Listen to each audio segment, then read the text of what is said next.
Hello friends, Heidi here from Rain Country. God is good all the time, and I'm here for another Monday this and that video where I talk about all kinds of different topics, making this different than my regular videos that publish through the rest of the week, so I can rehash some things, answer some questions that have come in, keep you updated on some latest experiments and projects I have going on and whatever else comes to my mind. So let's get to the topics of today, starting off with the fermentation starter bread. Even though I've got a couple videos out on using my own homemade fermentation starter, which I will link to the video, the most recent and thorough one, in the description box on how to make your own fermentation starter. Easy, cheap, you can do it with just about anything. And I have a couple videos using that to make bread. It's not something I do often. I've done it off and on through the years. Every now and then I come back to it so I can practice with it some more. And just to kind of clarify, it's very, very similar to sourdough, though I take a little bit different steps because I'm not always relying on a sourdough starter. So I don't always have this discard, which I've done before in the past. I've done like actual sourdough starter where I started catching yeast from the air. The difference with this is I'm using the starter, my own fermentation starter that I use for just about any kind of fermentation. And then I add it to some flour in a jar with a lid so I'm not collecting yeast from the air, so I have a little bit of control over what is going into it. And then I like experimenting with different types of starters and different ways of making the bread to get it as fluffy as possible. Because the truth is that it can be a little harder to get a really fluffy bread when you're working with your natural yeast like this than you can with the dry yeast. Now, I love baking bread with dry yeast, and I keep a lot of that on hand. And the reason I like that is because it's fast, easy. In comparison to doing something like this, it's going to take a little bit more time. However, the benefit of this is I don't have to rely on dry yeast. I can use whatever fermentation starter I have ready to go, which can be made out of any herbs, even dandelions. In fact, the one I made before this one was, I used the dandelion ginger fermentation starter. For this one, I used some dried rhubarb to make the fermentation starter, and that's the starter I use for this batch. And then I can just make my bread from that. I don't have to have discard that I have to worry about dealing with or storing or whatever. I just make the bread from that. So I'm going to link to the last video I did on the bread as well in the description box, but I still try doing things a little bit differently. And so what I do is I just add I mix the starter with some flour and I let it sit for a day. I add some more flour and some more water the next day. I usually use about equal parts of starter to flour when I'm starting it, but I don't have to keep adding the starter. And then but the next day is when I usually add like a pinch of sugar to make sure it's staying well fed so it doesn't turn sour because I prefer it not being sour. So by keeping it fed with a little bit of sugar, it will keep giving it something to eat through so it doesn't get sour unless you like it that way. And then what I'm going to do today is, so this is day 3. I'm going to top this off with flour and water, let it sit for one more day, and then I'm going to throw it in a bowl, add a little salt for flavoring and anything else I want to add, plus the flour until I get the right consistency and knead it and let it rise. Here's the trick with something like this is the rise time and all that typically is going to take a lot longer. But this most recent batch I made actually turned out a little fluffier and spongier than my batches typically turn out. So this little video clip right here, this was actually the next day after making the bread, and it was still soft and squishy and not hard as a rock. Sometimes it can be harder to get a fluffier bread that will stay soft like that when I'm working with my starter. But it turned out really good. And Patrick, in fact, just finished off the last of it, made himself some toast. So tomorrow I'll be making some more. And I'm going to keep working with this. One of the things I did do a little bit differently that may have had some say in this, I mean, your starter's going to have a lot of say in it too, but was that I kept pressing, sort of rolling the dough out when I was getting ready to actually make the loaf. I didn't try to make it look fancy or anything because I don't care about that right now. I just care about continuing to practice and work with it until I can find the trick to get it really, really soft and fluffy and enjoyable. And so I kept pressing it out and then rolling it up and then pressing it out and rolling it up. I did that several times, and I'm not sure, but that might have had a little bit of play in having it turn out a little bit fluffier.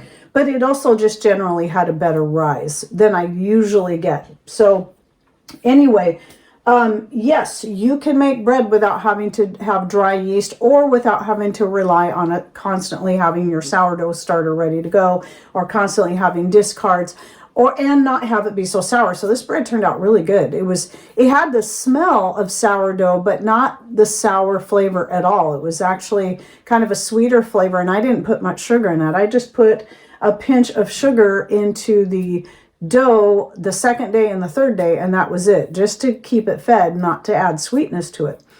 And I've been really happy with that. So I'm going to keep doing this for a while, experimenting with the 3 different starters I currently have on hand and seeing the different flavors they add to, because they're still going to add a little bit different flavor.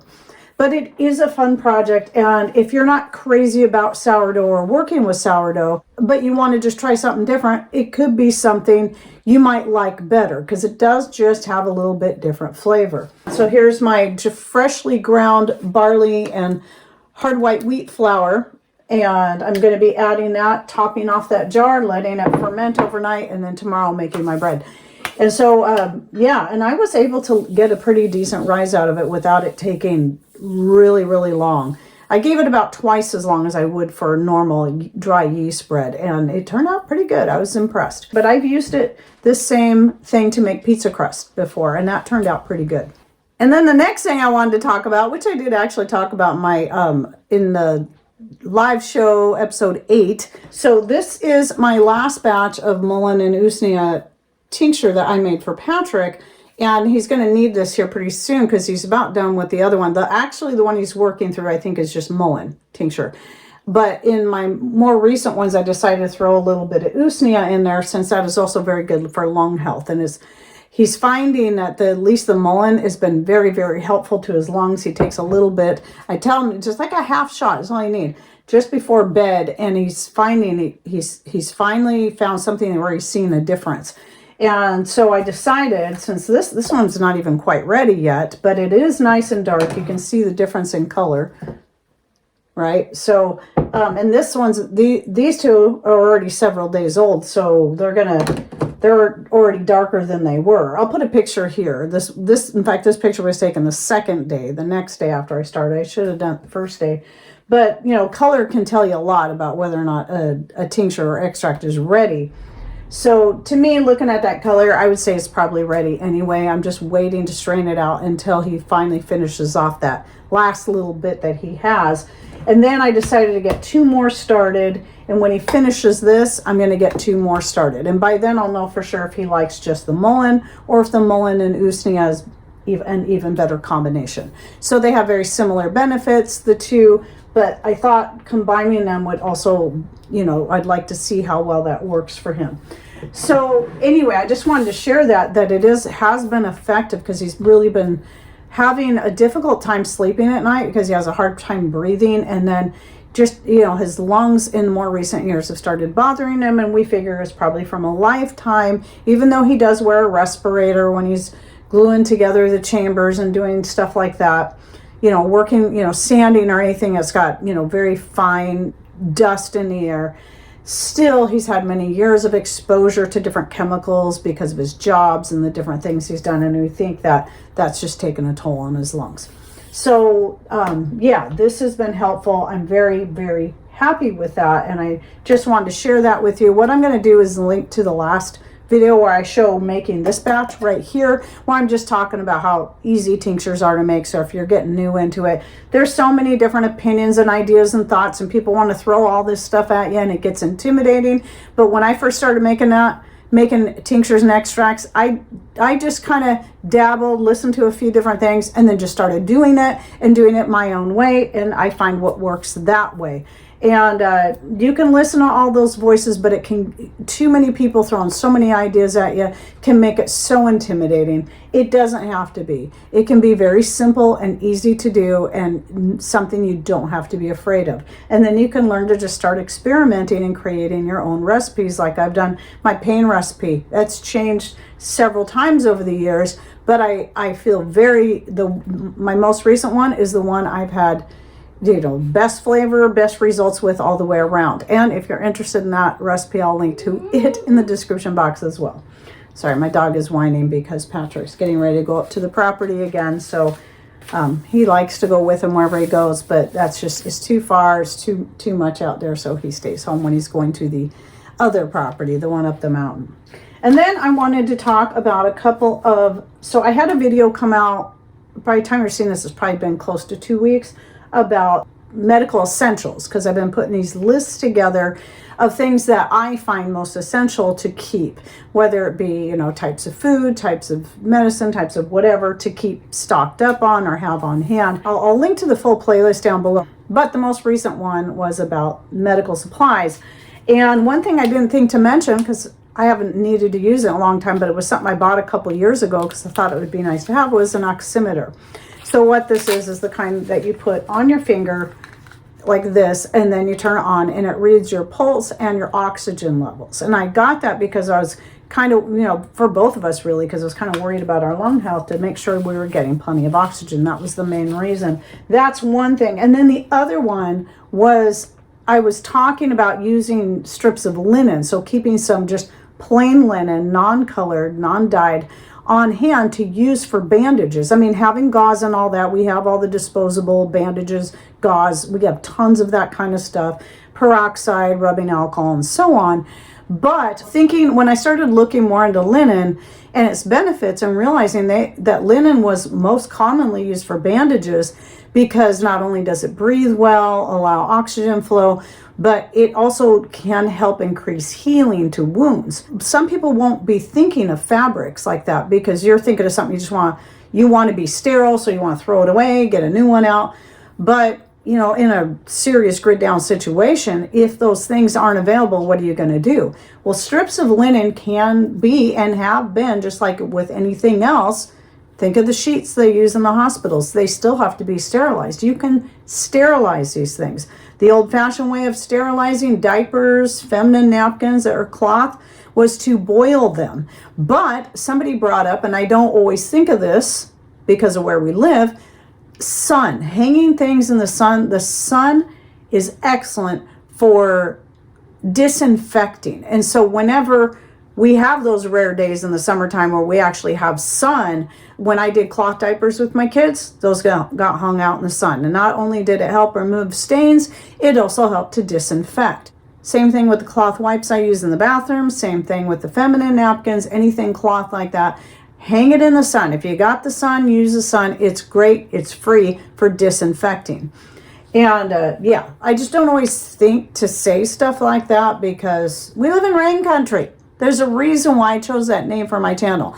My name, actually, the full name would be Rain Country Homestead, but I lopped off the Homestead for a couple reasons, just to shorten up the name, make it easier, but also to not pigeonhole me into just one topic, but so I can, even though I look at homesteading as anything you can do to be a little more self-sufficient, whether it be sewing, crocheting, cooking from scratch, making your own medicines, and so much more. But whatever else I feel like talking about too. So that's part of the reason why I did that.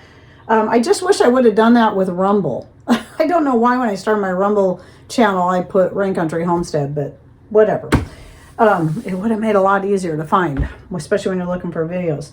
Which, with that said, I had somebody on Rumble. A lot of you might notice a lot of my Wednesday videos over the past couple months and over the next couple months are videos that I've gone back from 2016 and 17 and have been remastering, especially those that I think need to just get out there again. I think are good videos, and I'd rather not have to shoot the whole thing again. I'd rather just remaster it, fix the lighting as much as I can, and the clarity of the picture and the color and the sound.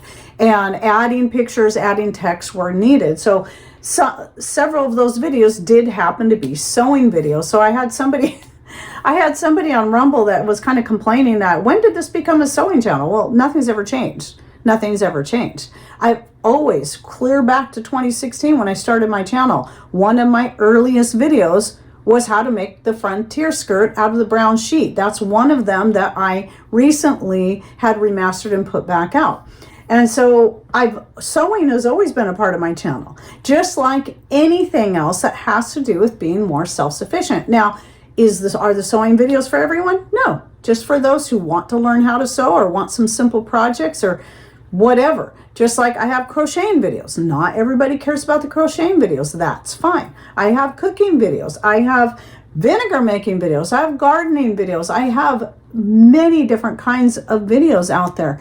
And so this is just to help people be a little more eclectic and more self-sufficient in the areas they choose. And it's most certainly not about you people, about anyone trying to take on every single project I throw at them, but for those who want it. So on YouTube alone, I have 405,000 subscribers. So not all of those people obviously are wanting all the different videos I have to offer, but some of them are. And so I'm not just here to tailor all my content to one or two people. It's to reach as many people as I can in the areas that they desire. And speaking of redoing videos, you're going to see even more videos I've had to redo. So thankfully to one of my followers who was going through one of my playlists, she found several videos where I mentioned a substance that is no longer, within the past couple of years, it has become a taboo topic on the YouTube platform. And it's gotten me in trouble a couple of times from older videos where I've mentioned it. So I'm removing those videos whenever I find them so I can either cut that part out and re-upload it so it'll be kind of like a remastered video again, or just reshoot the video. So you're going to see some repeats, and that is why, because I'm needing to do that to be able to protect my content, at least on YouTube. So thankfully on Rumble, I can still do that. I can still have those videos over there, so it's no big deal. Yeah, you're going to be seeing some of that going on. I don't know how much more, but I know I just took down 3 more videos because of that very thing. So anyway, I'm just letting you know, if you see some repeats, if you're new to my channel, you might go, oh, I didn't even, wow, here's a brand new video. You might think it's a brand new, but you might see maybe different looking cabinets in the background because they're the old cabinets that originally came with this house, where the ones that are up here were when a year ago or so, Patrick finally finished out my upper cabinets. So he built all these, he built all the lower ones. And I by the way, if you're interested in seeing a whole tour of my kitchen, all the cabinets that Patrick made and all the work he did, I will link to that video in the description box down below. You might enjoy that because I love my cabinets. He did the lower ones about 15, 16 years ago, but because of all the different life things going on, it took a long time for him to finally get around to finishing my uppers. So I was so glad to get rid of those dark, wore out cabinets. Anyway, but yeah, so if you see stuff like that, that's back before we got Patrick finished out my cabinets. Oh, I was going to say about my live shows. Don't forget, I'm doing my live shows. Just so you kind of understand how it works, is that at noon my time. So that's when I'll set the time for the live show, is at noon. But I like to come in early and actually start up early, but I will still wait until noon my time, whatever that hour mark is for you. That's when I'll start the main topic that I plan on talking about. All the stuff that I talk about in the beginning, sometimes because I'm already ready to go, I might as well just get on in here, and plus it gives people time to kind of get notified and realize, oh, she's going live. Don't worry about missing the first 15, 20, maybe even half an hour if I decide to go on it at 11:30 instead of 12, because I'm still going to save the main topic that you might be drawn to at noon, but it doesn't mean I'm not talking about important stuff in the intro. Sometimes it's just greetings and stuff, but a lot of times I'll get questions while I'm sitting there and I'll answer questions, so that does happen. So, and it might be questions that will pertain to you, but I just want you to understand how the schedule goes. And then usually I try to talk about the main topic for around a half an hour, then stay on for about another half an hour to answer more questions and whatnot. So that's kind of what I'm looking at right now for a schedule. Seems to be working out pretty good for me. So I am in the Pacific Northwest, so it's always, whenever I give a time, it's always Pacific Standard Time, so you'd have to work off of that to figure out what noon is in your area. And then a question I was going to approach is that somebody was asking me about bread. Like, if you're making a lot of bread, what do I do to preserve my bread until you work through it? If I freeze it, I used to do that. I don't do that anymore. I just don't make massive amounts. I make smaller amounts at a time. I do like using either these or the silicone bags. Remember these? If you put a little bit of oil on there, on these reusable zips, they will reseal again. If you especially if you're froze with them and it's getting wore out, just put a little bit of food grade oil on there and it'll work. But yeah, this one is dirty because it's the one I put that last loaf of bread in that I made So the bread that I was talking about here, and then that keeps it from drying out until we finish working through it. That works pretty good, but I always wait until it's fully cooled down before I stick it in the bag, because if you stick it in there, it's going to sweat and it's going to make moisture and it's going to make your bread soggy. So make sure it's cooled down before you do that. I've done the wax. I've made like the wax fabric bags. Wasn't happy with that. Some people just use linen or certain things to keep their bread in to help keep it fresh. And then the linen will keep it from getting soggy as well. But I find those work better for me, generally speaking. But again, making smaller amounts at a time so that I don't have to worry about it so much. You know, you want to have kind of that balance where you can have bread that's going to last you a couple of days, so you don't have to make it every single day. But then at the same time, you know, you don't want it drying out and turning hard as a rock, which is always a bummer when that happens. So anyway, that's it for my this and that for the week. If you have any thoughts, ideas, questions, please put them in comments down below. And thanks for watching. Take care and God bless.